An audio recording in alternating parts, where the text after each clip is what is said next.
and welcome to RMTV. I am Laura Craig. And I'm Mick Cumbers. Coming up on today's programme, we'll hear how the new postal codes are bringing the armed forces closer to home.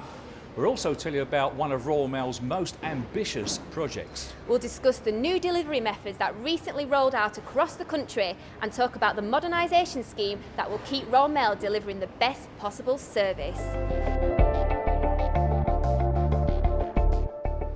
But first, some stories from the past 7 days. And Royal Mail, together with the Ministry of Defence, have developed new postcodes for the British Armed Forces serving overseas, and the move should allow the forces and their families same access to goods and services from the internet when they are stationed abroad as well as they do at home. Up until now, lack of a UK postcode for military services personnel has also meant restricted access to a range of government and financial services. A German Shepherd called Vicky, who terrorised postal workers in Chorley, has been ordered to stay off the streets. The dog will also be kept muzzled after 4 separate attacks on Royal Mail workers. It comes after a postwoman was bitten on her upper thigh. The dog and owners were identified after the attack was witnessed by another person on the opposite side of the road. And staying in Chorley, a new 300,000 square foot distribution centre is to be built at Buckshaw's Village Revolution Park. The Northwest Processing Centre for Postal Armed Parcel Force Worldwide will be a hub of activity for 2 massive buildings, housing 400 staff, over 300 parking spaces and spaces for 200 lorries.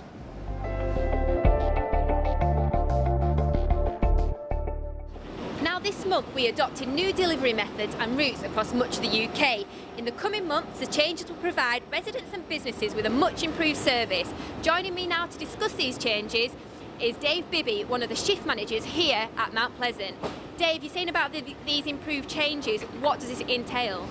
The business has invested a lot of time, money and effort into new automation equipment, mainly the CSS machines.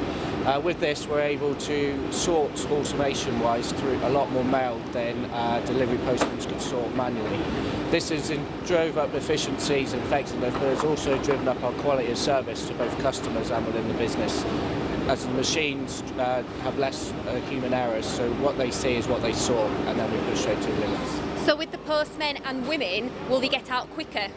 They will get out quicker, yes. They already arrive to the delivery offices, pre-sorted, ready to go. They pick up their bundle, they do an element of sorting just to put it into the right kind of order for the frames, and then they go straight out onto their walk.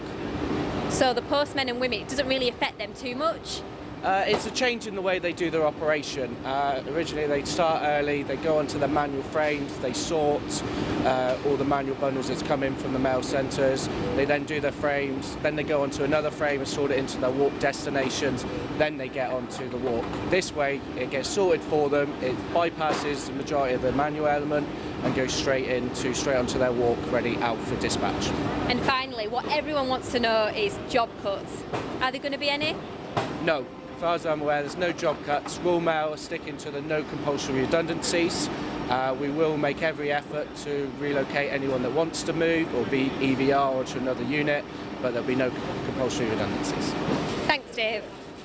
And if you have any questions about how this might affect your job, please go to the MyRoyal website for further details or talk to your manager. Royal Mail has set itself an ambitious challenge to produce a new stamp in less than 24 hours after each gold medal won by British athletes at this year's Olympic Games. A team of picture editors, graphic designers, printers and drivers will work around the clock to ensure each of the new stamps are on sale by lunchtime the day after each victory. It is the first time we have ever issued a next day stamp. A special set of stamps that tell the story of the construction of the Titanic on the great ship's 100th anniversary has been released. 2 British and 3 American postal workers were among 1,517 people who perished when the Royal Mail ship Titanic sunk on April the 15th, 1912. The Titanic commemorative sheet comes in fully illustrated presentation folder, while each of the 10 stamps featured individual archive images of the construction and the launch of the ship. The rise in the cost of stamps continues to make the news, but it is important to remind people that it will keep the Royal Mail operating as one of the highest quality services in Europe. As mail volume falls around the world, companies have been forced to charge more, and Royal Mail is no different. We are proud that our next day delivery target remains the highest for any major European country, and the price increase will keep us out in front.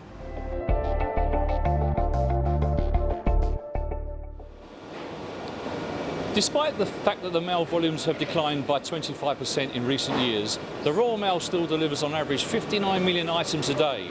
And in our bid to provide the most efficient and effective network for delivering post, we're undertaking a modernisation programme that will see the new technology introduced to the sorting offices like this. Well, joining me now to give us an insight into what difference this could make is Harry Bell from the Royal Mail Centre here at Mount Pleasant. Harry, with a decline in the numbers of letters and packets and items going through the post, how can you justify spending more money on new machinery? Well, we need to spend money in an organisation in order to survive and be ready for the competition outside.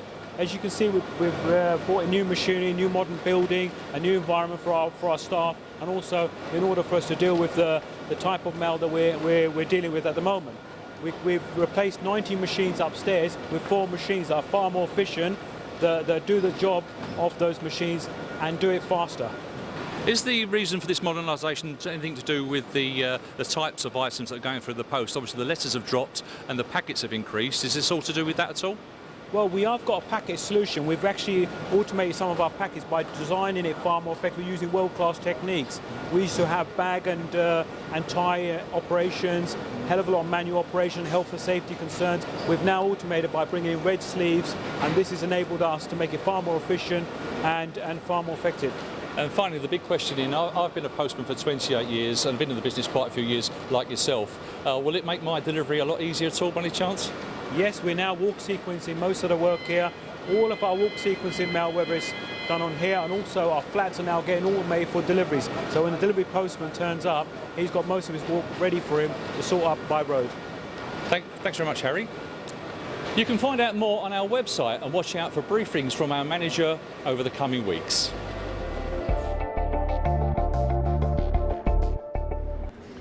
Clear, just how I like I'll it. tell you what, we've got a nice pile here. This one's lovely and clear as well, and the postcode as well. I don't love believe that. it. Love it. And I love Absolutely it when don't it's believe- really neat. That's right, yes.